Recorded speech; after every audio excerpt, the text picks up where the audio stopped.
Hey everybody, Raven here, and today I got something special to share with you as a follow-up to the Morgan roll. We have a BU roll of 1923 piece dollars that we're going to take a look at under the full scope and see just what we have, but I wanted to show you this, and you can see from the sides that these are stunners. There's no dirtiness going on the edges or the rims or anything like that. There is the backside of the roll that we have here, and I'm going to turn on the full scope and we're going to take a look. Alright, so as you can see, we got the full scopage there. I'm going to pull these out of this roll real quick, and then we will go through them. I got really lucky on finding these because just like the Morgans, you don't often find whole rolls of silver dollars in great condition like this. This one is gorgeous right off the bat. Look at how pretty that is. Very little chatter going on in the fields at all. It does have a couple little dings on her neck, but the detail in this is very, very nice. I would say this would be at least an MS63, if not higher, just by looking at the face. We're going to look at the reverse, and maybe we'll get lucky and find something really cool. You just never know. But that is looking very, very nice. A little bit light on the strike on the reverse, but the detail in the eagle is very nice. We're going to move on to the next one and see what we have here.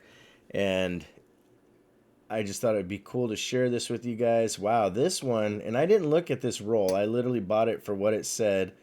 I took the word of the person that owned it. And this one, unfortunately, has a pretty good gouge across the cheek there, which that would give it some problems in grading, as probably, come up a little bit as damaged. And I see a little bit of tiny wear right there in the hair, but still a very nice coin overall. And let's get into the next one. We'll see what we have now. Unlike the Morgans, there's not as many die crack issues and VAMs in piece dollars that I know of compared to Morgan silver dollars, but these are still beautiful. This one has great detailing all through the hair and whatnot. Those are the hair is the high points that you're looking for to see if there's any flatness. This doesn't seem to really have flatness or wear, but I do notice that it's another one. It's got a little ding on the neck, so maybe there's something common that was happening in the machine that it went through, or the way it was handled from the bag. It does have a little scratch in this one at the E for E pluribus unum, but still a very nice looking coin, still a uncirculated example. We're going to get into the next one here, see if we find anything going on, and got a little bit of chatter in the fields there, but you are allowed a certain amount of bag dings and whatnot for this to still be like an MS graded coin. And let me get my finger out of the way there. I'm wearing these gloves so I don't add any oils from my fingers onto the coin. Ooh, this one has a die crack right there, ladies and gentlemen. Right there through pluribus, through the eagle's head. So that one's actually pretty cool. And the reason I know it's a die crack and not a scratch is that it's raised. It has a raised look to it. Scratches will be like a gouge or an actual scratch. It'll have a little valley, and this sits above with a raised line, so you know that that's a die crack. So that one is pretty darn cool. So we have something neat in this one, and I'll put that one aside. So out of the 4 so far, we have found a interesting die crack going on. Let's see what's going on with this next one. This next one here, take a look, and that has a little bit of some kind of surface scratching going on there. Nothing major. Actually, that just looks like some moisture got to it, because you can see a little bit of milk spotting going on the face, but it's not too major to where it would really affect the grading so much of the coin. Just very, very awesome. So far, I'm actually pretty happy with this roll, and we've only looked at this as example number 5. And I'm hoping we find... Oh, I saw a scratch on the neck of the bird right there. So we're going to put that in the other pile here. We got another 23, and they're all 23s. They're going to have various grading of, you know, brilliant uncirculated going on. This one has a dark spot under the trust and right on her nose. We'll call that a beauty mark. And but you can see how much detail there is in the hair, and you can see the different follicles of hair. So that is still a very nice coin. I wish it had a little bit less of the chatter or bag dings that it has, but still the detail is there to be considered a BU coin. We'll go to the next one here. Let's see what we have. Now this one has a little bit of damage on it. You can see right at there, there's a pretty good scar on her cheek. But for being 99 years old, she's doing pretty well. I'm not nowhere near close to 99, and I've got a little bit of scarring myself. But here we go. We're gonna flip it and look at the reverse, and still a BU coin. I would have liked it to not have as many bag dings, but you know, you can't really get total perfect every time, right? All right, next coin up. This one, oh man, this one's got a lot of surface scratches. Nothing really deep or major, but just what they would call bag dings, and a little bit of tiny bit of wear there on the hair close to the neck. So this would probably be, you know, like an MS 60, 61, maybe at most a 62. But looks to have a little bit of a weaker strike on the reverse, because you can see E pluribus unum is kind of light. And then when you look at piece, though, the piece is actually pretty bold. And not a bad coin, though. Let's look at the next example and see what we have. And this makes me think that next time I'm definitely going to check the whole roll first. I didn't want to look at them knowing that the person I got these from always is really fair, and they would all still, nothing in here is below a BU.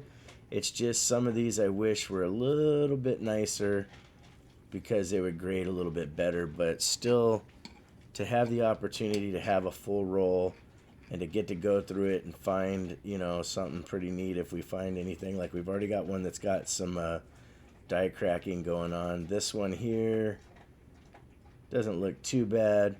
You can hear Peppa in the background eating her kibble. This microphone picks up a little bit of everything.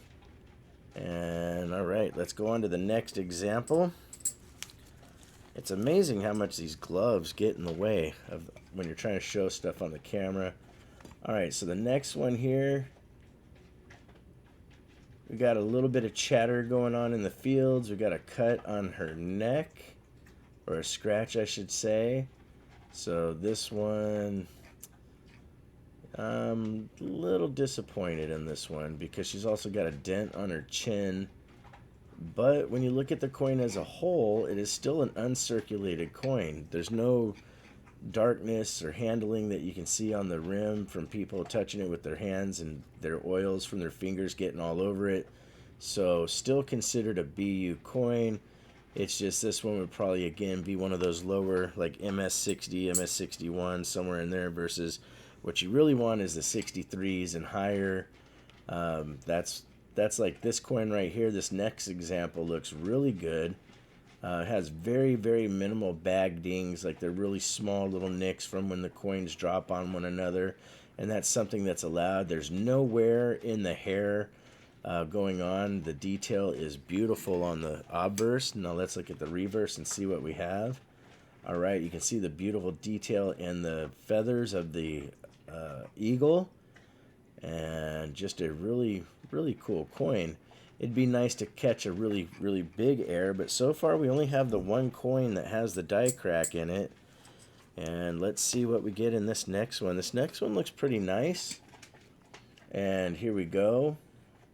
A little bit of a bag ding on her neck, but as far as the rest of the detail on the obverse, this thing is looking really, really nice. This one would probably be at least a 63, if not a little higher from what I can see on the obverse, but definitely we have to see that the reverse has the same kind of good-looking features for it. And the reverse has one little scratch I can see there in the wing, but overall is a nice looking coin, and it's not a big enough scratch to be considered damage, really. You know, usually when they say you have a damaged coin, it's because there's a bigger scratch to it, or or they say it's a scratched coin, so to speak. All right, and I can see a little bitty ding right there on the T in States, but this one's still a nicer looking example. And we've got about 6 more or so to go, maybe 7.